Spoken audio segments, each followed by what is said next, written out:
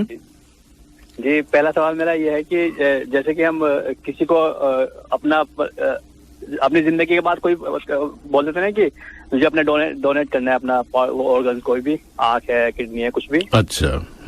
جی ایک تو یہ ہو گیا کہ زندگی کے بعد جب اپنی مطلب زندگی اللہ انتقال ہو جائے اس کے بعد، اور ایک یہ ہے کہ اگر کوئی اپنی زندگی میں کسی کو اپنی مطلب کڈنی ڈونیٹ کرے جی اپنی زندگی کے اندر ہی. جی.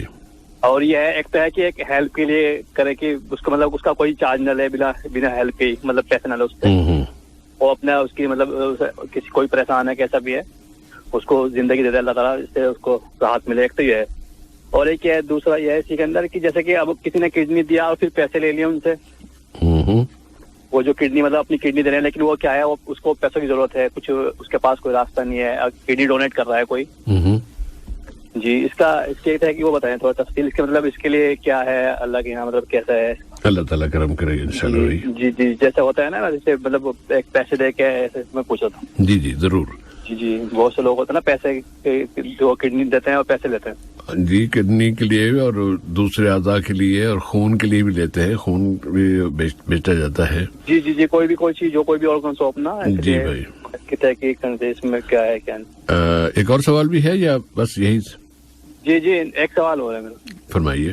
جی میرا ایک سوال ہے، جیسے کوئی آدمی ہے، وہ نیک آدمی ہے، مطلب ان کا مطلب اللہ نے ان کو بہت رتبہ دیا، بہت اچھا وہ دیا کہ مطلب اس میں ماحول میں مطلب اپنے علاقے میں ان کا اچھی بات ہے، ان کو سب نیک سمجھتے ہیں. لیکن کیا ہوتا ہے کہ ان کے جو بیٹے ہیں وہ تھوڑا الگ ہٹکے ہیں، انہیں پتہ نہیں چلتا، لیکن وہ کیا کرتے ہیں، جیسے میرے سے ملاقات ہے ان کی، سب سے ملاقات ہے ان کے بیٹے کی، ان کے والد صاحب کی، ہم نیک سمجھتے ہیں، لیکن ان کے نام سے وہ کیا کرتے ہیں، وہ پیسے لے لیتے ہیں. پیسے لے لیتے ہیں؟ جی ان کے بیٹے. اچھا بیٹے.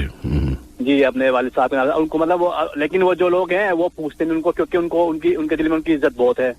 جی ان کے بیٹے کافی بار پھر کیا ہوتا ہے، ایک ٹائم ایسا آتا ہے کہ ان کو پتہ چلتا ہے کہ انہوں نے تو بہت کافی پیسہ لے چکا کافی لوگوں سے. جی اور لیکن اب پھر ان کو پتہ چلتا ہے، سب سے پوچھتے ہیں وہ کافی بڑا اماؤنٹ ہوتا ہے وہ، لیکن ان کی حالت ایسی ہوتی ہے کہ مطلب وہ جو وہ ہیں تو وہ پیسے نہیں مطلب پیسے دینے کی کنڈیشن نہیں ہے کہ ان کے پیسے لوٹا دیں واپس. اچھا نہیں یہ ذرا بتائیے کہ جو بیٹے جو پیسے لے رہے ہیں ان کی عمریں کتنی ہیں؟ کہیں چھوٹے ہیں یا بڑے ہیں؟ وہ تو 30 سال کے آس پاس ہے، مطلب اپنے 30 سال سے آس پاس ہیں وہ. جی اس کی ذمہ داری پھر وہ انہیں پر ہوگی نا، نہ کہ ان کے والد پر. جی لیکن انہوں نے کیا کیا، اپنے والد صاحب سے وہ تعلق ختم کر لیا. ہاں ٹھیک ہے، وہ ایک الگ بات ہے، ایک اور مسئلہ ہے. جی اس کے لیے مطلب وہ پریشان تو اب اس میں آپ کن کے حوالے سے پوچھنا چاہتے ہیں کہ میں ان کے حوالے سے پوچھا ہوں، جو والد صاحب ہیں وہ، جو ان کے والد صاحب ہیں وہ پریشان ہیں، مطلب وہ تو ان کا حق پیسے دینے کا ان کو ہے یا ان کو ہے؟ مطلب جیسے آخر میں پوچھنا چاہ رہا ہوں میں اس کے لیے ذمہ دار کون ہے، والد یا بیٹے؟ جی نہیں بیٹے نے جو لیا والد صاحب کے نام سے لیا، مطلب جو آدمی ہے نا آپس میں اچھا ہوتا نا ماحول میں جیسے کہ، لیکن وہ اس کی بہت عزت تھی ان کی، تو انہوں نے سوچا بولا ہوگا، انہوں نے پوچھا بھی نہیں کسی نے ان سے، بعد میں پتہ چلا انہوں نے ان سے لے لیے. تو ان کی حالت تھوڑی ابھی ایسی ہے، مطلب شدید بیمار بھی ہیں وہ، اللہ دعا بھی کریں تو ان کے لیے شفا عطا فرمائے. ان کی کیسے مطلب ہمارے کچھ مطلب ایسا کیا جائے کہ مطلب ان کا قرض اتارا جائے یا کیسے، اس کے لیے تھوڑا یہ بتا دیں آپ. انشاءاللہ تعالی. جی وہ پریشان جیسے، اس لیے کچھ آپ اس کے لیے تھوڑا تفصیل سے بتا دیں ان کے لیے. انشاءاللہ مولانا اس میں جو تفصیل جواب دیں گے انشاءاللہ تعالی. جی بہت شکریہ آپ کا. جی جزاک اللہ خیر بھائی. بارک اللہ فیکم. جی اور اگر ایک اور کال بھی ابھی آ جائے تو اچھا ہے، بلکہ ہم 2-3 کال لے سکتے ہیں اگر آ گئی تو، ورنہ پھر جوابات کے سلسلہ یا آگے اگلے مرحلے شروع کرتے ہیں. اور پروگرام کے دوران اگر کوئی صاحب کسی کو سوال یاد آئے اور وہ پوچھنا چاہیں تو اس وقت پھر رابطہ قائم کریں کہ جب کہ جواب ختم ہونے والا ہو، اور جواب جاری ہو تو اس وقت ہم کوئی کال اگر آ بھی جاتی ہے تو ریسیو نہیں کرتے تاکہ جواب متاثر نہ ہو. اب اس وقت چونکہ اس 2-3 جملوں کے دوران کوئی کال نہیں آئی ہے تو اس لیے ہم اگلا مرحلہ شروع کر لیتے ہیں. اور اگلا مرحلہ ہمارا ہے دعا کا. دعا کے حوالے سے چلیے کال آ گئی تو اسے پھر ترجیح دیتے ہیں. السلام علیکم جی. السلام علیکم سیف الرحمان بھائی, کیا حال ہے تمہارا؟ ٹھیک ہے. محمد اقبال بلوچ بول رہا ہوں. اقبال صاحب خوش آمدید بھائی. اور کیا حال ہے تمہارا؟ ٹھیک ہے, اللہ کے احسان ہے. سوال بتا دے بھائی. الحمدللہ ٹھیک ہے. ہمارا جو معاملہ ہے تھوڑا ہے, یعنی رمضان میں عید کا 3 دن بچ گیا, ہمارا 4,000 روپیہ یہ چوری کیا, لے کے گیا ادھر, یہ سفیان کا ہمارا. اور دوسرا ابھی یہ دوسرا جمعہ ہے ہمارا 3,500 چوری کیا. یہ تو اس کا بچوں کا واسطے حلال ہے یا حرام ہے, اس کا اللہ تعالیٰ پوچھے گا قبر میں یا دنیا میں, اس کا مولتوا کو پوچھو. ٹھیک ہے. نہیں, جو چور ہے وہ اس کے لیے کیسے حلال ہو سکتا ہے؟ اس کی تو سوال ہی پیدا نہیں ہوتا نا کہ چوری بھی کیا اور پھر اس پہ حلال ہو جائے. نہیں ہم بولا اس کا واسطے حرام ہے نا, اس کا بچہ پوچھے گا لازم, لیکن ہم متوا کو پوچھے گا, یعنی یہ اس کا اللہ تعالیٰ اس کا پوچھے گا, یہ عذاب دے گا نا. یہی بات ہے نا. دیکھیے, ہم کسی کے عذاب کے بارے میں یقین سے نہیں کہہ سکتے کہ کس کو عذاب ملے گا, کس کو. یہ تو ایک تھوڑا سا ایک سائڈ پہ رکھے, لیکن ہر جرم اور ہر ظلم کا حساب اللہ تعالیٰ ضرور لے گا. آخر میں اختیار اس کا ہے. ہو سکتا ہے کہ اس میں کوئی اور پہلو بھی نکلا ہے, کوئی اور پوائنٹ نکلا ہے. تو انصاف کا جو تقاضا ہے وہ سارے تقاضے اللہ تعالیٰ پورے کرتا ہے. اللہ تعالیٰ کسی پہ ظلم نہیں کرتا. اور انسانی جو حقوق ہیں, آپ کے حق ہے, آپ کے پیسے چوری ہوئے ہیں, جس نے چوری کی ہے وہ اس کی ذمہ دار ہے, اور اللہ تعالیٰ اس کو پوچھے گا اور اس کو آپ کو لے کے دے گا. اگر آپ کو صرف اتنے ہی پیسے چاہیے جتنے چوری ہوئے ہیں تو وہ آپ کو مل جائیں گے آخرت میں. لیکن اگر آپ کو اس سے بھی زیادہ چاہیے تو پھر اللہ تعالیٰ یہ دعا کر سکتے ہیں کہ یا اللہ, میں اس کو معاف کرتا ہوں, میں تجھ سے لینا چاہتا ہوں. تیرے پاس جو خزانہ ہے نا, میں وہ اس کے پاس تو کچھ بھی نہیں, اس نے یہ پیسے چوری کی, 3,000 4,000 چوری کیا, مجھے 4,000 نہیں چاہیے, مجھے زیادہ چاہیے, اور وہ تیرے پاس ہے. مجھے اس لیے جو زیادہ ہے مجھے وہ اس کے لیے تو مجھے عطا فرما دینا. جی, یہ اس کا معاف نہیں کرے گا کبھی. ہمارا زندگی اس کو برباد کیا, یہ بنگالیوں نے, معلوم نے, ہندیوں نے. اسی طرح کسی کے اوپر الزام نہ لگائیے اگر آپ کو پتہ نہیں ہے تو. کسی فرد, کسی جنس, کسی شہریت کو اس طرح بدنام نہ کیجیے بھائی.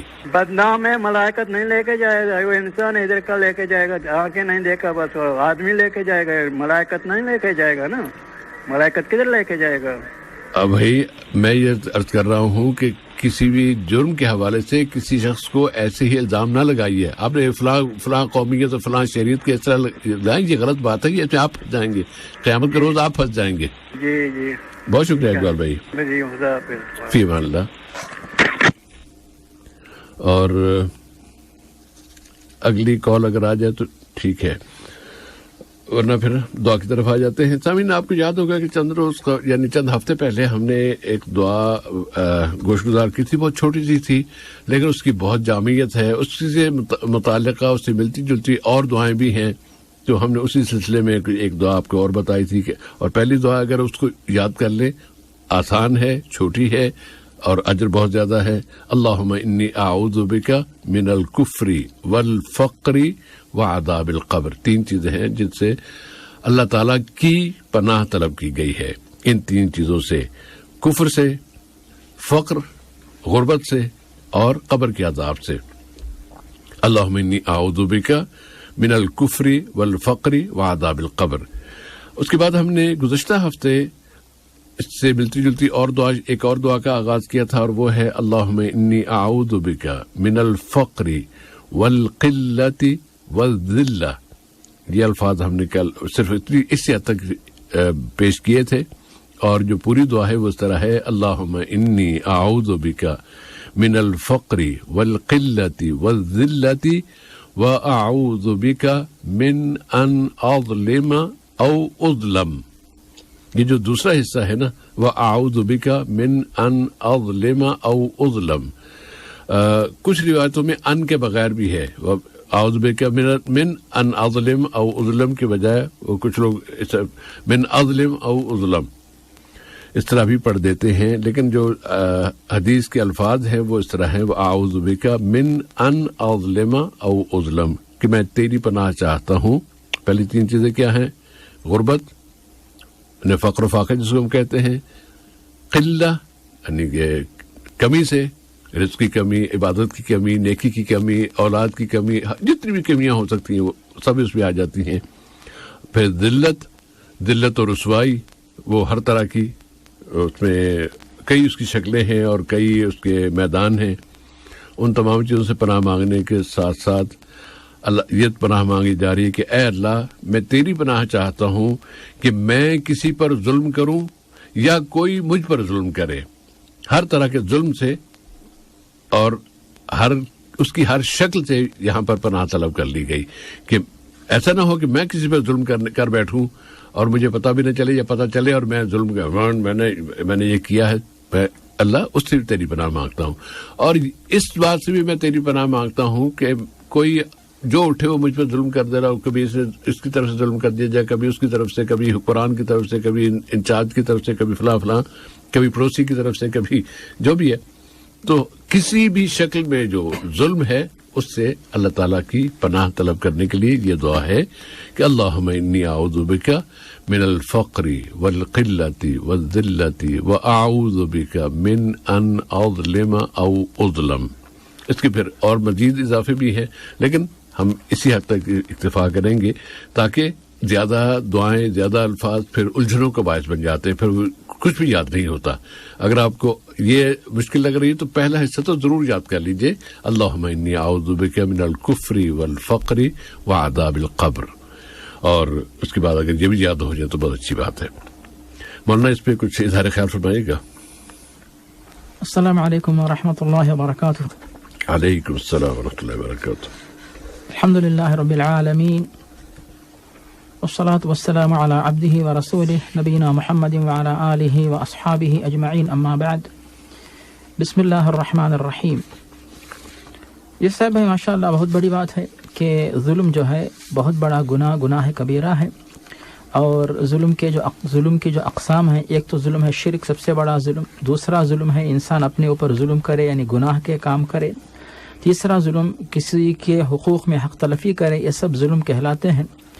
تو ایک بندہ جو ہے ظلم کے انجام تک پہنچنے سے اپنے آپ کو بچانے سے پہلے، اپنے آپ کو بچانے کے لیے اللہ تعالیٰ کے دربار میں گزارش کر رہا ہے کہ ظلم کے انجام تک نہ پہنچ پاؤں، ظلم کی سزا سے اپنے آپ کو بچاؤں، نہ ظالم بنوں نہ مظلوم بنوں. تو یہ دعا اللہ کے دربار میں کی جا رہی ہے.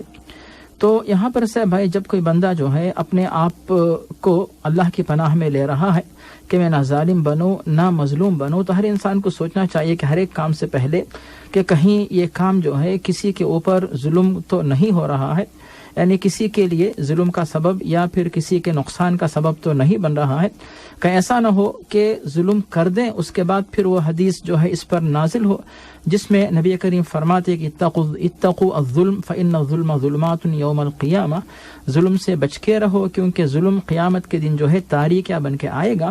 اور اسی طرح جو حدیث بخاری مسلم میں عبداللہ بن عباس سے مروی ہے، وہ پیارے نبی فرماتے ہیں اتقی دعوت المظلوم، کہ مظلوم کی بد دعا سے بچو کیونکہ اللہ اور مظلوم کی بد دعا دونوں کے درمیان کوئی پردہ نہیں رہتا.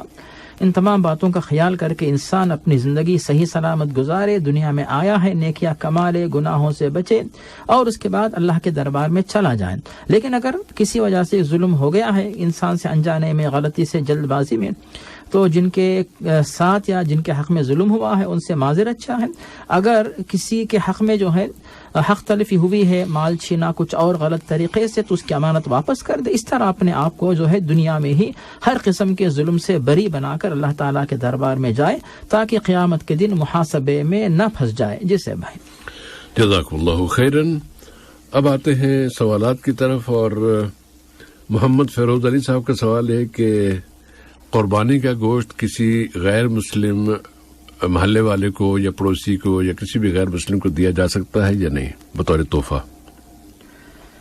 جس سے بھائی جہاں تک قربانی کا جو گوشت ہے اس کے سلسلے میں اللہ تعالیٰ نے قرآن مجید میں فرمایا فَكُلُوا مِنْهَا وَأَطْعِمُوا الْبَائِسَ الْفَقِيرَ، اسی طرح فَكُلُوا مِنْهَا وَأَطْعِمُوا الْقَانِعَ وَالْمُعْتَرَ، کہ قربانی کے جانوروں کا گوشت تم لوگ خود بھی کھاؤ، اور جو شخص آ کر تمہارے پاس ہاتھ پھیلا کے مانگتا ہے یا کوئی ایسا شخص ہے جو عزت کی وجہ سے، عزت میں یعنی غیرت مندی کی وجہ سے محتاج تو ہے لیکن ہاتھ نہیں پھیلاتا، ان کے پاس بھی گوشت پہنچاؤ۔ اسی طرح نبی کریم واضح فرماتے فَكُلُوا وَأَطْعِمُوا وَادَّخِرُوا وَحَبِسُوا وَتَزَوَّدُوا، قربانی کا گوشت کھاؤ، کھلاؤ اور تحفے کے طور پر دو، اور جو ہے توشہ بنا کر رکھ لو یا حفاظت کر کے رکھ لو، محفوظ کر کے رکھ لو۔ یہ تمام جو ہے آپ کام کر سکتے ہیں۔ ان تمام دلائل کو جمع کر کے علماء نے بات پیش کی کہ قربانی کے گوشت کے اندر آپ اگر 3 حصے کرتے ہیں تو زیادہ بہتر ہے، لیکن یہ لازمی نہیں۔ اگر آپ نے کسی ایک حصے کو زیادہ کر دیا تو اس میں کوئی حرج نہیں، لیکن 3 حصے کرنا یہ زیادہ بہتر ہے، تاکہ اللہ و رسول نے جو طریقہ بتایا، یعنی جن جن مصارف میں گوشت تقسیم کرنے کا حکم دیا، وہ تمام مصارف اس میں داخل ہو جائیں، خود بھی کھائیں، ایک حصہ دوست احباب، پڑوسی، رشتہ دار ان کو دیں، اور ایک حصہ جو ہے جو ضرورت محتاج و فقراء و مساکین ان کے پاس پہنچا دے، جیسا کہ عبداللہ بن مسعود رضی اللہ تعالیٰ عنہ اس طریقے پر عمل کیا کرتے تھے۔ اور ترمذی میں صحیح عبداللہ بن عمر سے مروی ہے کہ جب ان کے گھر پہ جانور کی قربانی ہوتی تو الاضحیٰ وغیرہ کے موقع پر، تو وہ اپنے گھر والوں سے، نوکروں سے، خادموں سے کہتے کہ ہمارا جو پڑوسی یہودی ہے اس کے پاس بھی تم لوگوں نے گوشت پہنچایا کہ نہیں۔ اس طرح کے دلائل جن کی روشنی میں علماء نے بات پیش کی۔ پہلی بات تو یہ ہے کہ قربانی کا گوشت غیر مسلموں کے پاس پہنچانے میں اگر وہ پڑوسی ہے تو پڑوسی کی حیثیت سے، اور اگر وہ جو ہے فقیر محتاج یا غریب ہے تو صدقے کے طور پر کسی بھی شکل میں اگر آپ اس کو دیتے ہیں، اس میں کوئی حرج نہیں، بلکہ دینا زیادہ بہتر ہے۔ اس کی کئی وجوہات۔ اس کی ایک وجہ یہ ہے کہ پیارے نبی نے احادیث میں پڑوسی کا حق ادا کرنے کا حکم دیا ہے، اور اللہ تعالیٰ نے جب فقراء و مساکین کے پاس گوشت پہنچانے کا حکم دیا اور نبی کریم نے بھی جو ہے صدقہ دینے کا حکم دیا، وہاں پر آپ نے مسلم اور غیر مسلم کا فرق نہیں رکھا۔ 2 باتیں ہو گئی۔ تیسری بات یہاں پہ شیخ البانی رحمہ اللہ فرماتے ہیں کہ قربانی کے گوشت میں ایک خاص برکت رہتی ہے، اس کا فائدہ کھانے والے کو ضرور ہوتا ہے، چاہے وہ خود اپنے گھر کی قربانی ہو یا کسی اور کے پاس سے آئی ہوئی ہو۔ اس معنی میں جو ہے آپ غیر مسلموں کے پاس بھی بالکل قربانی کا گوشت پہنچائیے، اس پر آپ کو ثواب ملے گا، قربانی قبول ہوگی، اس کے ثواب میں کمی نہیں آئے گی، اور جب یہ گوشت ان کے پاس جائے گا تو ان کے دلوں میں دین اسلام کی، مسلمانوں کی محبت داخل ہوگی، اسلام کے اخلاق کے بارے میں تعارف ہوگا، اور یہی برکت والا گوشت ہو سکتا ہے کہ ان کے لیے ہدایت کا انشاءاللہ سبب بن جائے۔ جی صاحب بھائی، جزاکم اللہ خیراً۔ فیروز بھائی کا دوسرا سوال اس روایت سے متعلق ہے جس میں کہا جاتا ہے کہ حضرت آدم علیہ السلام سے جب وہ غلطی ہو گئی تو اس غلطی کے لیے انہوں نے اللہ سے جو معافی مانگی تھی، اس معافی کے حوالے سے واسطہ دیا تھا رسول اللہ صلی اللہ علیہ وسلم کا، کہ تو اللہ نے پوچھا کہ یہ کہاں سے، تمہیں کیسے بتایا کہ محمد کو تم کیسے جانتے ہو؟ تو یا اللہ، میں نے جب جیسے ہی تو نے مجھے میرے جسم میں روح ڈالی تو میں نے دیکھا تیرے عرش پر لکھا ہوا تھا لا الہ الا اللہ محمد رسول اللہ، تو بس مجھے پتہ چل گیا کہ تیرے نام کے ساتھ جو جس شخصیت کا نام رکھا ہوا ہے میں اس کے حوالے سے میں تجھ سے مانگوں گا تو میری دعا کو قبول فرمائے گا۔ اس طرح کی جو اور کہانیاں ہیں ان کے بارے میں ذرا حقیقت بتا دیجیے کیا ہے؟ یہ صاحبہ اس کے بارے میں پہلی بات یہ ہے کہ بخاری اور مسلم میں حضرت ابو ہریرہ سے مروی ہے، نبی کریم واضح فرماتے ہیں کہ اللہ رب العالمین نے اپنے عرش کے اوپر یہ لکھا ہے کہ ان رحمتی سبقت غضبی، یا پھر ان رحمتی غلبت غضبی، کہ میری رحمت نے میرے غصے کو دبا دیا ہے، میری رحمت میرے غصے پہ غالب آ چکی ہے۔ تو یہ اللہ کی طرف سے بہت بڑی نعمت ہے کہ اللہ کی رحمت جو ہے غصے کے مقابلے میں زیادہ ہے، بلکہ یہاں تک حدیث میں ہمیں بات ملتی ہے بھائی کہ اللہ تعالیٰ کی رحمت کے جو 100 حصے ہیں، ان کو اللہ تعالیٰ نے 100 حصوں کے جو تقسیم کیا 100 حصوں میں، ان میں سے 99 حصوں کو آخرت کے لیے اٹھا کے رکھا ہے، اور ایک حصہ اللہ تعالیٰ نے ساری مخلوقات پر تقسیم کیا۔ اسی کی وجہ سے لوگ ایک دوسرے سے پیار اور محبت رکھتے ہیں، ہمدردی کرتے ہیں، یہاں تک کہ جنگلی جانور بھی اپنے بچوں پہ جو ہمدردی کرتا ہے اسی اللہ تعالیٰ کی ایک رحمت کا ایک وہ نتیجہ ہے۔ اب اس کے بعد سے بھائی جہاں تک عرش کے اوپر بات، جو کوئی کلمہ لکھنے کی جو بات ہے، تو یہاں تو یہ بات پہلے واضح ہو گئی کہ اللہ تعالیٰ نے جو کلمہ لکھا وہ کلمہ کچھ اور ہے، یہ کلمہ یعنی کلمہ طیبہ نہیں ہے۔ دوسری بات یہ ہے کہ جو آدم و حوا کی جو دعا قبول ہوئی اس کا ذکر اللہ تعالیٰ نے قرآن مجید میں سورۃ الاعراف میں اور اسی طرح سورۃ البقرہ میں واضح کر دیا، فتلقى آدم من ربه کلمات فتاب علیہ، کہ آدم علیہ السلام کو اللہ تعالیٰ کے دربار سے توبہ کے الفاظ سکھائے گئے۔ تو کون سے الفاظ سکھائے گئے اس کا ذکر سورۃ الاعراف آیت نمبر 23 میں ہمیں اس کا ذکر ملتا ہے کہ ربنا ظلمنا انفسنا وان لم تغفر لنا وترحمنا لنکونن من الخاسرین. تو ان الفاظ کو اللہ تعالیٰ نے آدم و حوا کو سکھایا, انہوں نے دعا کی, پھر دعا ان کی قبول ہوئی. تو یہاں پر صراحت کے ساتھ دعا کا ذکر ہے, یہاں پر بھی توسل بالکلمہ کا ذکر ہمیں نہیں ملتا ہے. اور تیسری بات یہاں پہ یہ ہے کہ جس روایت کو سہارا بنایا جاتا ہے اس کے بارے میں 99% علماء کی تحقیق یہ ہے کہ یہ موضوع اور من گھڑت روایت ہے, اس کی تصدیق ہم نہیں کریں گے. اور ایسی باتوں کو اپنی طرف سے بنا کر اللہ و رسول کی طرف منسوب کرنا, ان کے بارے میں ہمیں حدیث ملتی ہے بخاری اور مسلم عبداللہ بن عمر سے, من کذب علی متعمدا فلتبوا مقعدہ من النار. اگر کوئی شخص اپنی طرف سے بات بنا کر نبی کریم کی طرف منسوب کرتا ہے, اسے چاہیے کہ جہنم میں اپنا ٹھکانہ بنا لے, نعوذ باللہ. تو ایسی باتیں پھیلانے سے اپنے آپ کو بچائیں. چوتھی بات یہاں پہ یہ ہے کہ نبی کریم کا نام وہاں پہ رہے یا نہ رہے, بلکہ اللہ تعالیٰ نے اللہ کے نام کے ساتھ نبی کریم کے نام کو بلند کر دیا. وَرَفَعْنَا لَكَ ذِكْرَكَ, کہ دنیا میں بھی جب کبھی اذان ہوتی ہے نبی کا نام آتا ہے, یعنی اللہ کے نام کے بعد نبی کا نام اذان میں ہم لیتے ہیں. اسی طرح جو ہے نماز میں اللہ تعالیٰ کی حمد و ثنا بیان کرتے ہیں تو پھر نبی پر درود پڑھ کے نبی کا نام ہم لوگ نماز میں بھی لیتے ہیں. اور اسی طریقے سے قیامت کے دن جو ہے وہ وہی نبی ہیں جو سب سے آگے بڑھ کر اللہ کی اجازت سے سفارش کریں گے. سب سے پہلے جنت کا دروازہ ہمارے نبی کے نام سے, یعنی ہمارے نبی کے لیے کھولا جائے گا. سب سے پہلے آپ جو ہے قدم اندر رکھیں گے, تشریف رکھیں گے. اس طرح نبی کریم کا مقام بہت اونچا ہے. تو اس کے لیے ایسے دلائل ہمارے پاس موجود ہیں کہ ان باتوں کو سہارا بنانا ضروری نہیں ہے. اور ایک بات یہاں ہے کہ اگر کوئی بندہ دعاؤں میں اگر نبی کریم کو وسیلہ بنانا چاہتا ہے تو ایسی من گھڑت روایات کو سہارا بنانے کے بجائے اس سے بڑھ کر بہترین دلیل ہمارے پاس موجود ہے کہ اگر کوئی بندہ جو ہے درود شریف پڑھتا ہے, جو درود ہم نماز میں پڑھتے ہیں, وہی درود جو ہے دعاؤں کی قبولیت کے لیے بہترین وسیلہ ہے. کہ یہ کہنے کے بجائے کہ یا اللہ میں فلاں کو یا نبی کریم کو وسیلہ بناتا ہوں, اس سے بڑھ کر یہ وسیلہ ہمارے پاس موجود ہے کہ آپ درود شریف پڑھیں, دعا کے شروع میں اللہ کی تعریف کے بعد دعا کے شروع میں درود پڑھیں, اور دعا کے درمیان درود پڑھیں, آخر میں درود پڑھیں. اس طرح بار بار درود کو دہراتے رہیں گے. اس کی وجہ سے دعا جلد قبول ہونے کی امید کی جا سکتی ہے, جیسا کہ پیارے نبی نے بھی اور صحابہ نے بھی, علماء نے بھی یہ بات پیش کی ہے. اس طرح درود شریف کے ذریعے فائدہ اٹھائیں اور جو من گھڑت روایات ہیں ان کے پیچھے آپ نہ جائیں. جیسے بھائی جزاک اللہ خیرن. ابو کلام صاحب فرماتے ہیں کہ نماز وطر پڑھ رہے تھے, 2 رکعت پڑھ چکے تھے, تو کسی مجبوری سے دوسروں کو راستہ دینے کے لیے جو مسجد سے نکلنا چاہتے تھے یا گزرنا چاہتے تھے, ان کو راستہ دینے کے لیے اگلی صف میں بڑھ کر چلے گئے اور تیسری رکعت انہوں نے وہاں پر ادا کی. کیا اس طرح وطر کی نماز پوری ہو گئی, صحیح ہو گئی, یا اس میں کوئی خلل ہے؟ جیسے بھائی اللہ تعالیٰ نے قرآن مجید میں نماز کے احکام و آداب کے سلسلے میں واضح کیا, وَقُومُوا لِلَّهِ قَانِتِينَ, سورۃ البقرہ کی آیت ہے. تو یہاں پر اللہ تعالیٰ نے قوموا للہ قانتین, خشوع و خضوع کے ساتھ اللہ تعالیٰ کے دربار میں کھڑے رہو. تو نماز کی حالت میں ایسی کوئی حرکت کرنا جو نماز کے احکام کے خلاف ہو, اس کی وجہ سے جو ہے نماز باطل ہو جاتی ہے. لیکن نماز میں جو ہے اس طرح چلنا کہ آپ نماز کی حالت میں برقرار رہیں اور لوگ دیکھنے والوں کو ایسا نہ لگے کہ آپ نماز سے نکل چکے ہیں, ادھر ادھر چل رہے ہیں, ایسا نہ ہو, بلکہ کسی مجبوری کی حالت میں کچھ یعنی تھوڑا سا فاصلہ آپ چلتے ہیں, اس میں کوئی حرج نہیں ہے. اس کے کئی دلائل ہیں. ایک دلیل تو یہ ہے کہ جب عبداللہ بن عباس جو ہے نبی کریم کے ساتھ نماز پڑھنے کے لیے بائیں جانب کھڑے ہوئے تو نبی کریم نے نماز کی حالت میں ان کے کان کو پکڑا اور اس کے بعد ان کو پیچھے سے لے کر آپ جو ہے داہنے جانب ان کو کھڑے کیے. تو ایک دلیل ہے. دوسری دلیل جو ہے بخاری مسلم میں ابو بکرہ سے مروی ہے کہ جب وہ نماز کے لیے آ رہے تھے, جماعت کھڑی ہو چکی, تو وہ جو ہے جماعت سے پیچھے ہی جو ہے صف میں کھڑے ہو گئے. اس کے بعد رکوع کیا, اس کے بعد رکوع کی حالت میں چلتے ہوئے صف میں آ کر شامل ہو گئے.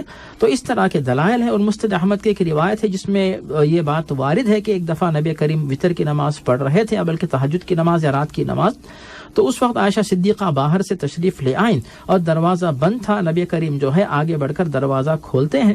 ایسے دلائل ہمارے پاس موجود ہے جن سے بات واضح ہوتی ہے کہ نماز کی حالت میں کچھ فاصلہ چلنا اس میں کوئی حرج نہیں ہے، لیکن اس طرح بار بار نہ کرے، عادت نہ بنا لے۔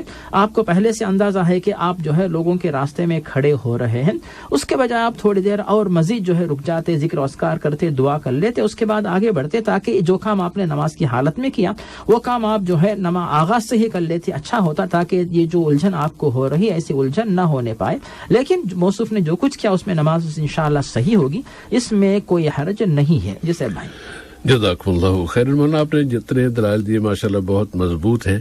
ایک دلیل اور میرے ذہن میں آئی ہے جو ان کے سوال کے ساتھ کچھ کافی اس کا گہرا تعلق لگ رہا ہے، اس کی شکل ایسی بھی بن رہی ہے، اور وہ یہ ہے کہ اگر آپ باجماعت نماز پڑھ رہے ہیں مثلا، اور امام صاحب نماز پڑھاتے ہوئے کوئی مجبوری آ جاتی ہے، ان کا وضو ٹوٹ جاتا ہے یا کیا، تو وہ چلتے ہیں اور پچھلی صف سے جو ان کے پیچھے جو لوگ کھڑے ہوئے ہیں ان میں سے کوئی ایک صاحب چل کے امام کی جگہ پہ آئیں گے اور وہ بقیہ نماز پڑھا دیں گے۔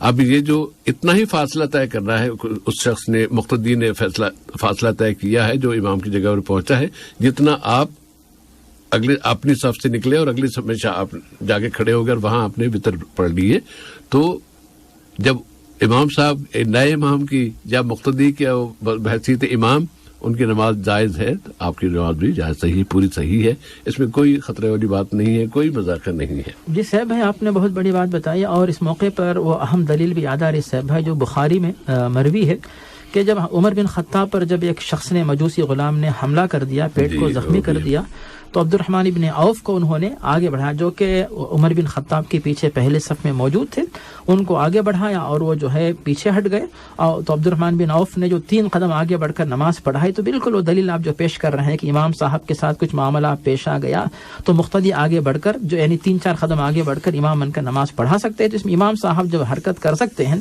ایک منفرد بھی اس طرح کر سکتا ہے، کوئی حرج نہیں ہے۔ جسے بھائی جزاکم اللہ خیرن۔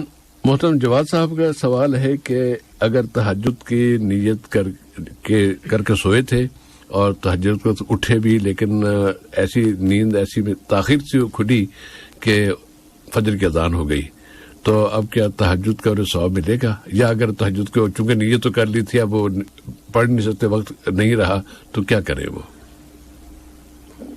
جی صاحب بھائی جو تہجد کی نماز کا وقت ہوتا ہے صاحب بھائی عشاء کی نماز کے بعد، عشاء کی فرض اور سنت سے لے کر طلوع فجر یعنی اذان فجر تک اس کا وقت رہتا ہے۔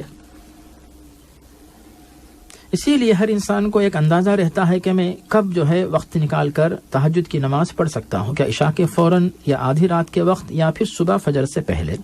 اسی اعتبار سے آپ اپنا ایک ٹائم ٹیبل بنا کر تہجد کی نماز پڑھ لیجئے، وتر کی نماز پڑھ کر آپ جو ہے اپنا جو ہے وقت جو ہے مقرر کر لیں۔ اب یہاں پر بات آتی ہے صاحب ہے کہ کوئی بندہ، جیسے آپ نے بتایا کہ اگر کوئی بندہ عشاء کی نماز کے بعد بھی جو ہے تہجد کی نیت سے نفل نماز پڑھ کے سوتا ہے اور اٹھ نہیں سکتا ہے، ایسے لوگ جو ہے جو اٹھ نہیں سکتے سوچ کر اس نیت سے پڑھ لیتے ہیں، تو پھر ان کو بھی تہجد کے برابر ثواب ملتا ہے، یہ بھی ایک طریقہ ہے۔ اور دوسرا طریقہ جو موصوف کہتے ہیں کہ ہر دن یا بلکہ جن کا ارادہ ہوا کہ پھر جو ہے فجر سے پہلے تہجد پڑھیں گے، اٹھنے تک فجر کی اذان ہو گئی، تو فجر کی اذان کے بعد تہجد کی یعنی تہجد تو نہیں پڑھ سکتے، لیکن وتر کی نماز کی قضا ہو سکتی ہے کہ نہیں۔ تو یہاں پر صاحب بھائی وتر کی نماز کی قضا کے سلسلے میں بعض علماء کی تحقیق یہ ہے کہ جیسے ہی فجر کی اذان ہو چکی تو وتر کا وقت ختم ہو جاتا ہے، تو پھر آپ جو ہے صبح فجر کی نماز کے بعد سورج نکلنے کے بعد، جو سورج نکل کر 15 یا 20 منٹ ہونے کے بعد آپ جو ہے جسے عام طور سے اشراق کی نماز پڑھتے ہیں یا پھر ماشاءاللہ قطر میں عید کی نماز پڑھتے ہیں، اس وقت جو ہے آپ وتر کی جگہ پر اس کو شفع بنا لیں، یعنی 3 کے بجائے 4 رکعت وتر پڑھیں، اس طرح وتر کی قضا ہو سکتی ہے۔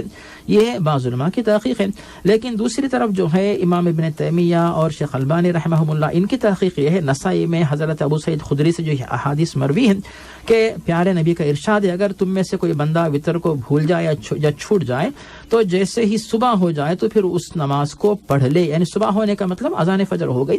ان علماء کی تحقیق یہ ہے کہ فجر کی اذان کے بعد بھی اقامت سے پہلے وقت نکال کر، کیونکہ تقریباً 15-20 منٹ کم از کم 25 یا 20 منٹ کا وقت مل جاتا ہے، تو آپ جو ہے وطر کی نماز کی قضا کر سکتے ہیں. اس طرح آپ وطر کی نماز پڑھ لیں یعنی اذان کے بعد بھی, اس میں کوئی حرج نہیں ہے.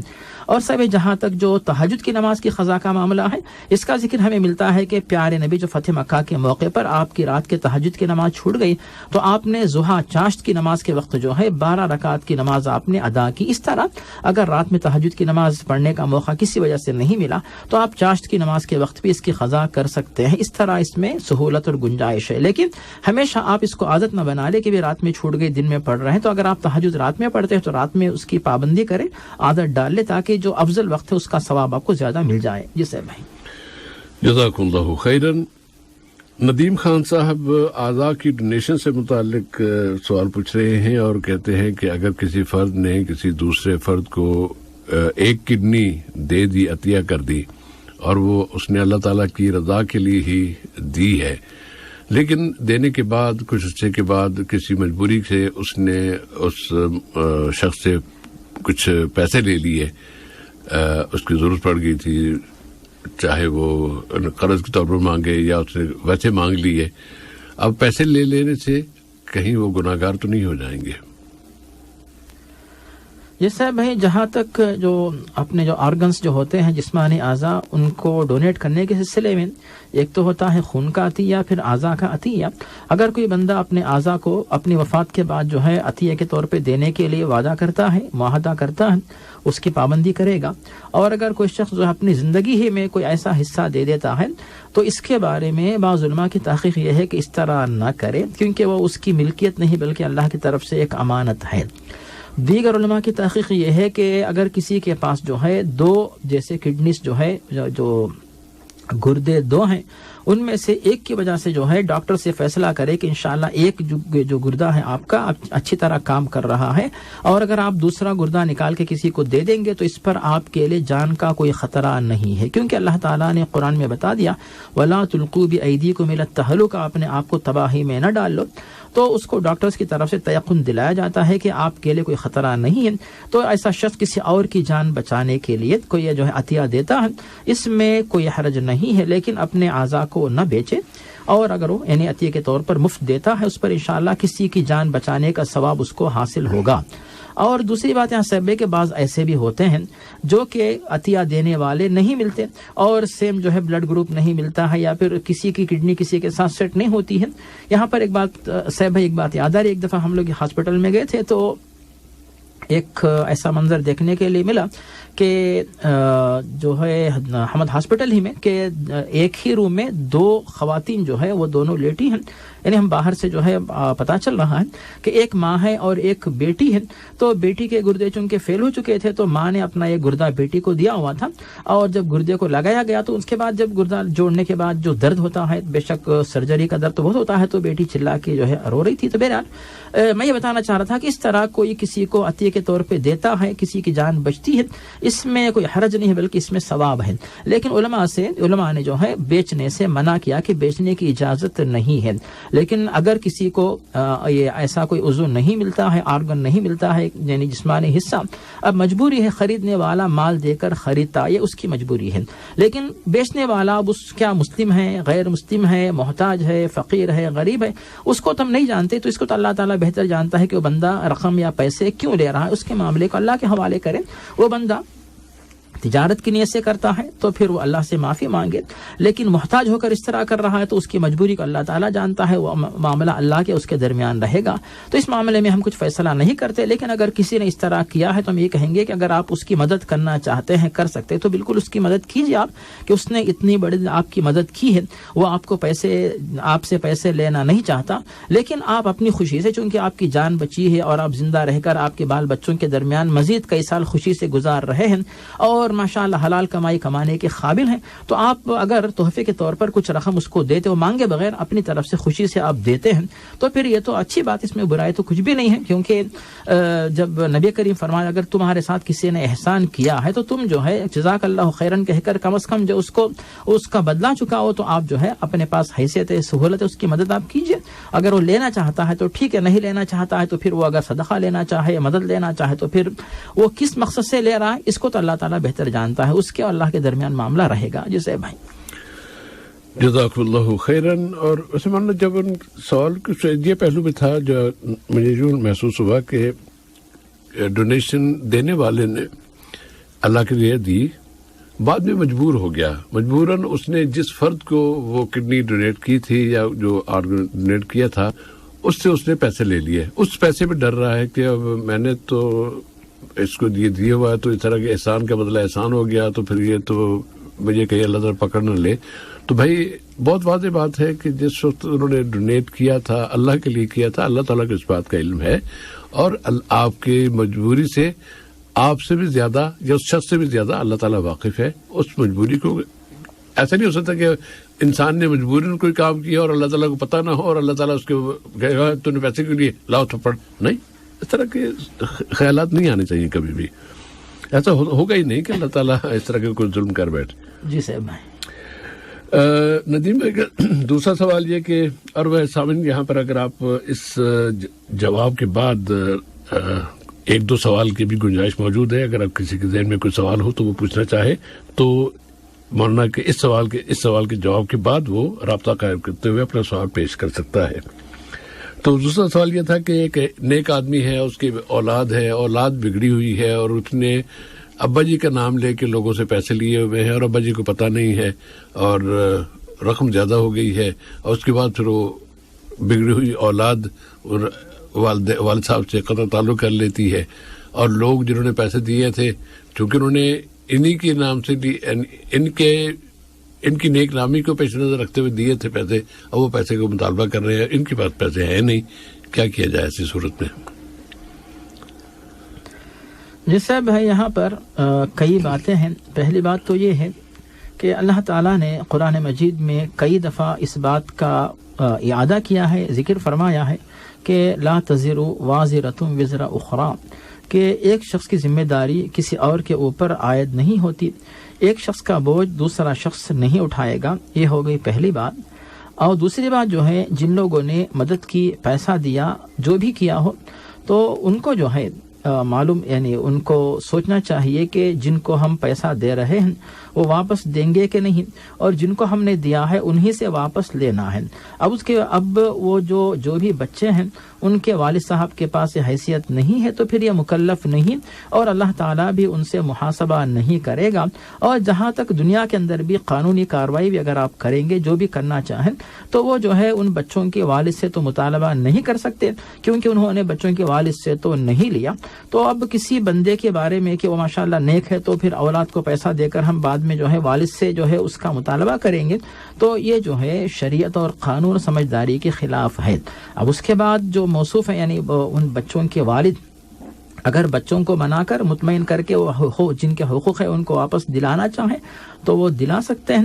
لیکن صاحب آپ فرما رہے تھے کہ وہ آپس میں قطع تعلق, ان کے آپس میں جو ہے تعلقات منقطع ہو چکے ہیں باپ اور اولاد کے درمیان, تو اب جو ہے جن لوگوں نے قرض دیا ہے اب وہی جا کر جو ہے مطالبہ کرے, جن کو دیا ہوا ہے تو ان سے مطالبہ کر کے جو طریقہ اپنا سکتے ہیں, سمجھا کر, منا کر, قانونی طریقہ جو بھی ہو سکتا ہے تو طریقے اپنا کر اپنا جو حق ہے وہ ان سے واپس لیں جن کو انہوں نے دیا ہوا ہے. اس میں اللہ تعالیٰ جو ہے ان بچوں کے والد سے بالکل جو ہے ان کا محاسبہ نہیں کرے گا اور ان کی پکڑ بالکل نہیں ہوگی. جسے بھائی انشاءاللہ تعالی ایک کال ہے. السلام علیکم. وعلیکم السلام ورحمۃ اللہ وبرکاتہ. جی بھائی کیا نام ہے؟ جی میرا نام شیخ صابر ہے. جی صابر بھائی کیا سوال ہے؟ جزاک اللہ خیر.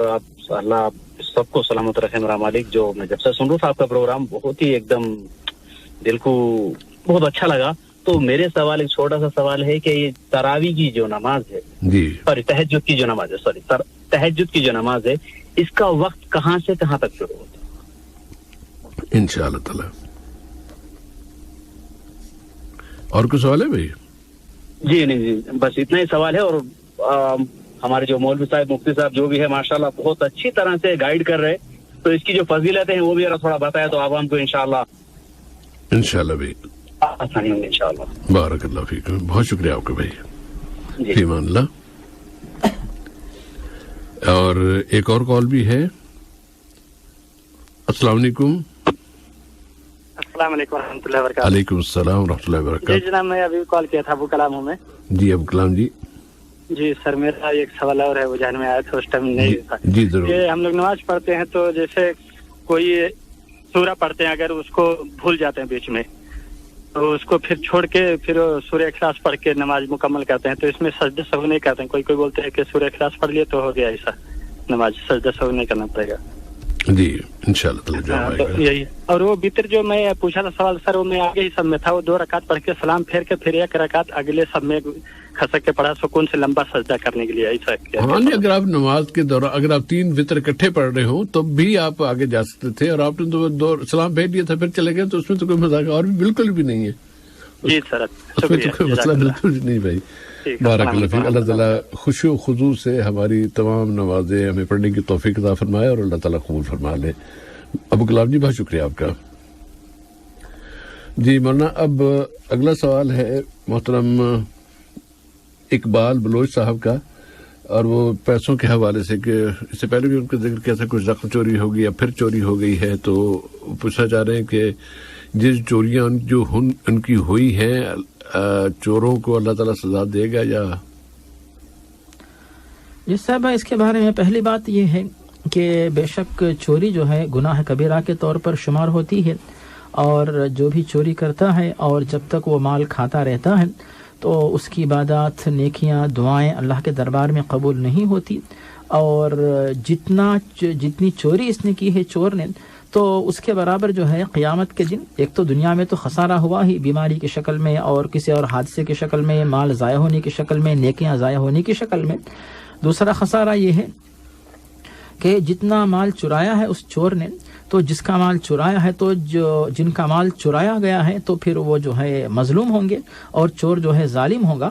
تو پھر یہ جو مظلوم ہیں تو ان کو جو ہے ظالم کی نیکیاں مظلوم کو, مظلوم کے گناہ ظالم کے اوپر ڈالے جائیں گے, اور وہ شخص جو ہے نیکیوں سے محروم ہو جائے گا, گناہوں کا بوجھ اس پہ ڈالا جائے گا. ایک بات تو یہ ہوگی صاحب بھائی. دوسری بات یہاں پہ یہ ہے کہ حدیث کے اندر جو الفاظ ہمیں ملتے صحیح مسلم میں, کہ اگر کوئی بندہ کوئی بھی کھیتی وغیرہ کرتا ہے, اس میں جو ہے اناج وغیرہ آنے کے بعد جو اگر کوئی پرندے, چرندے, جانور یا بھوکا آدمی, یہاں تک کہ چور بھی چوری کرتا ہے, تو جتنا کوئی دوسرے کھا لیتے ہیں اس کے برابر اس کو اجر, ثواب, برکت, یہ سب چیزیں حاصل ہوتی ہے. تو موصوف کا پیسہ چونکہ جا چکا ہے, تو موصوف بدگمانی بدزنی کر کے فائدہ نہیں ہے, کسی پہ الزام نہ لگائیں. اور جیسے میں نے کہا کہ اس کو آپ اجر و ثواب سمجھے, صدقہ سمجھے, لیکن آپ تو سیف رہیں گے. لیکن جو سامنے والے جنہوں نے ظلم کیا ہے تو پھر وہ تو اللہ کے دربار میں پھنسنے والے ہیں. تو پھر یہ بات ایک اور ہو گئی. چوتھی بات یہاں پہ ہے بھائی کہ موصوف کو جب پتا ہے کہ اس سے پہلے جو ہے رقم موصوف کی گم چکی ہے اور اس طرح گم رہی ہے, تو پھر موصوف جو ہے احتیاط کر سکتے ہیں. ہمارے سامنے حدیث یاد آ رہی صاحب بھائی, جو کہ ابن حبان کے اندر عمر بن امیہ سے مروی ہے, جس میں نبی کریم فرماتے ہیں کہ ایک وہ شخص جو اپنی اونٹنی پر آ کر مسجد میں داخل ہوا, نبی کریم نے اس سے کہا کہ اعقل وتوکل علی اللہ, اپنی اونٹنی کو پہلے باندھو, اس کے بعد پھر اللہ پہ توکل کرو. اونٹنی کو چھوڑ دیں گے, باہر گم ہو جائے گی, پھر یہ کہیں گے کہ میں دین سیکھنے آیا تھا, مسجد میں داخل ہوا, اونٹنی گم ہو گئی, تو اللہ نے میری مدد کیوں نہیں کی؟ تو اللہ نے حکم دیا کہ اونٹنی کو باندھو, پھر اللہ پہ بھروسہ کرو. تو پھر موصوف اسی طرح کر رہے ہیں کہ پیسہ اپنا جو ہے چھوڑ رہے ہیں ایسی جگہ پہ جہاں پہ گم جانے کا ڈر ہے. ہو سکتا ہے کہ بے شک موصوف سے کہیں پیسے گر چکے ہوں کسی جگہ پہ, یا پھر موصوف کہتے کہ بھی کیا فرشتوں نے چرایا, تو ہمیں نہیں کہتے کہ فرشتوں نے چرایا, لیکن انسان کے ذہن میں بات نہیں آتی. کبھی ایسا ہوتا ہے کہ کبھی کبھی صاحب بھائی کہ میری جیب سے بھی جو ہے کئی دفعہ میرا ATM کارڈ گم ہو گیا, گر گیا. تو کہیں ایک دفعہ ملا گاڑی کے اندر سیٹ کے نیچے, کبھی ملا مجھے جو ہے جہاں گاڑی سروس کے لے دیتے تھے. تو انسان نہیں کہہ سکتے کہ بھی پیسے کہاں گر گئے. اسی لیے آپ مت سوچیں کہ فلاں نے چوری کی, فلاں پہ الزام لگائیں. تو اللہ تعالیٰ نے خود کہہ دیا کہ یا ایھا الذین آمنوا اجتنبوا کثیرا من الظن ان بعض الظن اثم. تو بدگمانی کرنے سے بچے, کیونکہ تھوڑی سی بدگمانی بھی جو ہے یہ گناہ کا سبب بن جاتی ہے. تو جب آپ کے سامنے طریقہ ہے کہ احتیاط کر سکتے ہیں, جب کبھی آپ پتہ نہیں کہ آپ کیا یعنی شہر سے دور رہتے ہیں, بینک سے دور رہتے ہیں, بینک میں پیسہ رکھ سکتے ہیں, اور جب پیسہ لینے کے لیے آتے ہیں تو پھر آپ جو ATM کارڈ سے پیسہ نکال لیں. اور ماشاءاللہ آج کل ہر بڑی چھوٹی شاپ کے اندر ATM کا جو ہے ATM کی سہولت ہے, وہاں سے پیسہ آپ نکال سکتے ہیں یعنی خریدنے کے لیے. تو اس طرح کوئی نہ کوئی سہولت کا طریقہ اپنائیں تاکہ آپ کی امانت, آپ کا پیسہ ضائع نہ ہو جائے اور آپ کے پیسے کی حفاظت بھی ہو, تحفظ ہوتا رہے. جسے بھائی جزاکم اللہ خیرن. اقبال بھائی کے ساتھ ساتھ ہم اپنے تمام سامعین سے بھی یہ گزارش کرنا چاہیں گے کہ جو رقم ہمارے پاس بھی ہوتی ہے نا، وہ تھوڑی ہے زیادہ ہے، وہ بھی اللہ تعالیٰ کی ایک امانت ہے اور امانت کی حفاظت کی جانی چاہیے. ایک تو یہ کہ ہر ایک فرد کو آپ پیسے دل کے قریب ہوتے ہیں، ٹھیک ہے، اس کو ضرورت بھی ہوتی ہے، وہ ان کی حفاظت کرتا ہے، سبھی کرتے ہیں. لیکن اگر کسی سے کسی جگہ ایک مرتبہ چوری ہوئے، پھر دوسری مرتبہ بھی اسی جگہ سے چوری ہو جائے، اس کا مطلب یہ ہے کہ کہیں کچھ اس جس جگہ رکھے گئے ہیں اس کے حوالے سے ان سے کوتاہی ہو رہی ہے. وہاں پر نہ رکھے، کسی اور محفوظ جگہ پہ رکھے تاکہ کسی بھی فرد کے نیت خراب نہ ہونے پر وہ اس پہ چوری نہ کرے. تو چوری سے بچانا بھی ہماری ذمہ داری ہے. شیخ صابر صاحب کا سوال ہے کہ جو ابھی تھوڑی دیر پہلے نماز تہجد کے اس کا وقت کب سے کب تک ہوتا ہے اور اس کی فضیلت کیا ہے تہجد کی؟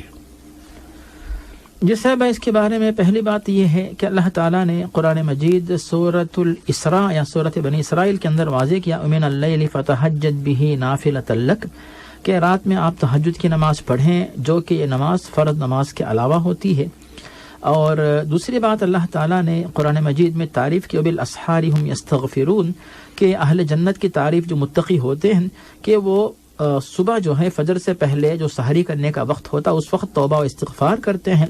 اور تیسری بات یہاں پہ یہ ہے کہ پیارے نبی فرماتے ہیں کہ افضل الصلاۃ بعد الصلاۃ المفروضہ یا بعد الصلوات المکتوبہ، کہ فرض نمازوں کے بعد سب سے افضل ترین نماز یہ ہے کہ رات کے آخری وقت میں جو نماز پڑھی جاتی ہے وہ اللہ تعالیٰ کے پاس زیادہ پسندیدہ ہوتی ہے. تو تہجد کی نماز پڑھنے والے بندے اللہ تعالیٰ کے پاس جو ہے پسندیدہ ہوتے ہیں. اور تہجد کی نماز چونکہ ایک ایسی نماز ہے جو کہ فرض کے علاوہ ہے، اس کے کئی فائدے ہیں. ایک فائدہ تو یہ ہے کہ اس کی وجہ سے انسان کے درجات بلند ہوتے ہیں، گناہوں کی بخشش ہوتی ہے، اللہ تعالیٰ دعاؤں کو قبول کرتا ہے، اپنی پناہ میں لیتا ہے.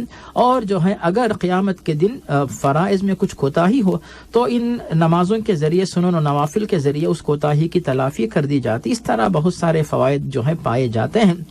اور جہاں تک سے بھائی موصوف کا کہنا کہ وقت کب شروع ہوتا ہے، تو عشاء کے جو یعنی تہجد کی نماز کا وقت عشاء کی فرض و سنت کے بعد شروع ہوتا ہے. اور جو ہے آپ وتر کو روک کے رکھیں اور سنت کے بعد چاہے عشاء کے فوراً پڑھ لیں. اب ایک اندازے کے طور پہ آج کل عشاء کی اذان 5 پہ ہوتی ہے، تو آپ جو ہے تقریباً 8:15 بجے عشاء کی نماز ہوتی ہے.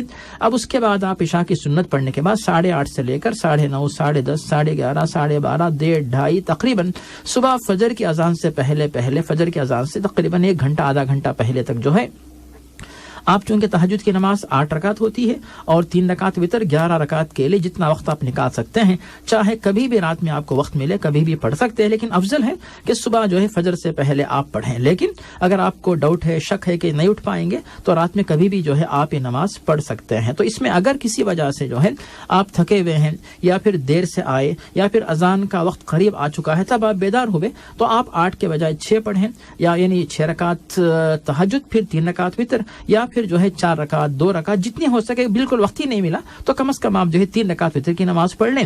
اور اگر آپ جو ہے تہجد کی قضا کرنا بھی چاہتے ہیں تو صبح چاشت کی نماز کا جو وقت ہوتا ہے تو اس وقت آپ جو ہے جو تہجد کی نماز آپ کی چھوٹ گئی ہے وہ نماز جو ہے آپ نفل کی نیت سے پڑھ کر اس کی یعنی اس طرح آپ ثواب کما سکتے ہیں. جس سے بھائی جزاکم اللہ خیرن.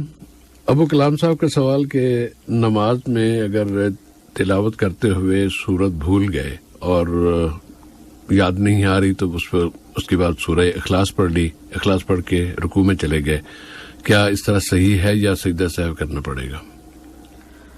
جس صاحب یہاں پر اس بات کی وضاحت ہم کر سکتے ہیں، جو احادیث میں دلائل ہمیں ملتے ہیں ان کی روشنی میں، وہ یہ ہے صاحب بھائی کہ اگر نماز کی حالت میں چاہے وہ امام صاحب ہوں، تنہا نماز پڑھ رہے ہوں، کوئی بھی ہو، ایسی صورت میں اگر کسی بھی صورت میں یا کسی بھی رکعت میں جو ہے تلاوت کے دوران کچھ یعنی بھول جائیں، ایسی صورت میں جو ہے آپ کے اوپر قطعاً سجد سہو لازمی نہیں ہوتا، کیونکہ نبی کریم کے دور میں بھی اس طرح کے واقعات پیش آئے.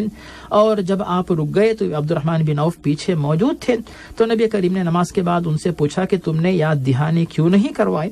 تو اس طرح کے واقعات پیش آئے، مگر کبھی بھی نبی کریم نے نہیں بتایا کہ اگر قرات میں اگر آپ بھول گئے ہوں، تلاوت میں بھول ہو گئی تو آپ کو سجدہ سہو کرنا ہے. قطعاً یہ بات وارد نہیں ہے. یہ ہوگی ایک بات سے بھائی. دوسری بات یہاں پہ یہ ہے کہ اگر آپ جو ہے تلاوت کے دوران بھول ہو گئی ہے، بھول گئے آپ مثال کے طور پر، تو آپ اس وقت دو آپ کام کر سکتے ہیں. ایک تو یہ کہ آپ جو ہے اسی وقت فوراً جو ہے رکوع کر لیں، بالکل جائز ہے، یا پھر وہاں پہ رک جائیں تو پھر بسم اللہ الرحمن الرحیم پڑھ کر کوئی بھی سورت آپ پڑھ لیں، چاہے جیسے سورۃ الاخلاص سب سے آسان ہے تو وہ آپ پڑھ لیتے ہیں، اس کے بعد رکوع کرتے ہیں، تو اس میں کوئی حرج نہیں ہے.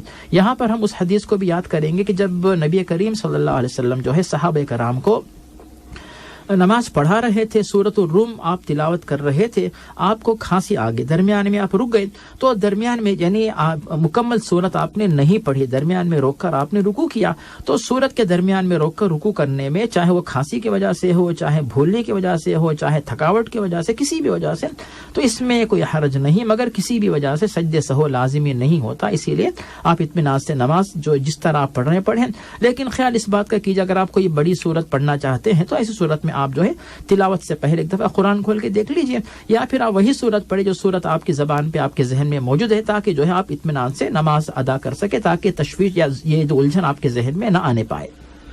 جزاکم اللہ خیراً. اور پروگرام کی ابتدا میں ہم نے آج کی جو دعا پیش کی تھی اس میں اللہم انی اعوذ بک من ان اظلم او اظلم، کہ اے اللہ میں اس بات سے تیری پناہ مانگتا ہوں کہ میں کسی پر ظلم کروں یا کوئی دوسرا مجھ پر ظلم کرے. اس ظلم کے حوالے سے اگر ہم اپنی آج کی اسلامی دنیا پر نظر ڈالتے ہیں تو بہت سے مسلمان ملکوں میں حکمران رعایا پر، عوام پر ظلم کر رہے ہیں، جس کی تازہ ترین اگر مثالیں لینا چاہیں وہ آپ کے سامنے ہیں. سوڈان میں جو کچھ ہو رہا ہے، جس طرح دو فوجی آپس میں ملک کے وسائل کو اس طرح استعمال کر رہے ہیں کہ سینکڑوں کی تعداد میں عوام مارے جا چکے ہیں، لیکن ان کی وہ لڑائی ختم نہیں ہو رہی. آئے دن وہ فائر بندی کا اعلان کرتے ہیں، پھر اس کی خلاف ورزی کرتے ہیں، پھر کس بات پہ لڑ رہے ہیں؟ کیا جواب دیں گے اللہ تعالیٰ کو کہ وہ اتنی جانیں انہوں نے ضائع کر دی ہیں، پورے ملک کے وسائل تباہ کر دیے ہیں؟ کیا انجام ہوگا ان کا؟ اللہ تعالیٰ سے دعا کرنی چاہیے کہ اللہ تعالیٰ ان کو ہدایت دے. پاکستان میں جو کچھ ہو رہا ہے، کیا خواتین کے ساتھ اس طرح کے رویے کبھی کسی سے پہلے کبھی کسی سننے میں آئے تھے کہ ہم خواتین کے ساتھ یہ زیادتیاں کر رہے ہیں، حکمران کر رہے ہیں، یا فوجی پولیس ہو یا فوج ہو یا فلاں جو بھی ذمہ دار ہے؟ یہ ظلم ہمیشہ ظلم ہوتا ہے، اور اللہ تعالیٰ ظلم کو خاص طور پہ انسانوں پر، مسلمانوں پر کیے جانے والے ظلم کو اس کا بدلہ ضرور لے گا، الا یہ کہ کوئی معاف کر دے. اور یہاں معافی والا تو مسئلہ ہے ہی نہیں، آدمی کوئی پشیمان ہی نہیں ہے، بلکہ دھڑلے سے کہہ رہا ہے کہ میں یہ کر دوں گا، وہ کر دوں گا، تباہی میں چاہتا جا رہا ہے. تو ایسے لوگوں کو بھی اپنے مستقبل کی فکر کرنی چاہیے. کسی لمحے بھی موت آ سکتی ہے، اور کسی لمحے ہی وہ پکڑے جا سکتے ہیں، اور اگر وہ نہیں پکڑے جا سکتے، اگر ان کو احساس نہیں ہو رہا، تو کم از کم قوم کو تو یہ احساس ہونا چاہیے کہ وہ اپنے حکمرانوں کے بارے میں اللہ تعالیٰ کی حضور شکایت کر دے، یا اللہ ایسے لوگوں کو ہدایت دے، ان کی رہنمائی کر دے، اور اگر وہ ہدایت کے قابل نہیں ہیں تو ان سے جان چھڑا دے. ان سے امت کو جو نقصان پہنچ رہا ہے، یہ جتنے بھی لوگ ہیں جن کے پاس اختیارات ہیں، وہ جتنے بھی جو کوئی بھی ان میں سے ظلم کر رہا ہے، سب کے لیے ہماری مشترکہ طور پر یہ دعا ہے کہ اللہ تعالیٰ ان کو ہدایت دے، اور اگر وہ ہدایت کے قابل نہیں ہے تو امت کو ان سے نجات دے دے. اس طرح پروگرام نور اسلام کا آج کا حلقہ اپنے اختتام کو پہنچتا ہے. باذن اللہ تعالیٰ آئندہ جمعے کے روز رات 9 بجے اس پروگرام میں آپ سے پھر ملاقات ہوگی. محترم عبدالباسط العمری صاحب اور سیف الرحمان کو اجازت دیجیے. والسلام علیکم ورحمۃ اللہ وبرکاتہ. وصلی اللہ علی نبینا محمد وعلی آلہ وصحبہ وبارک وسلم.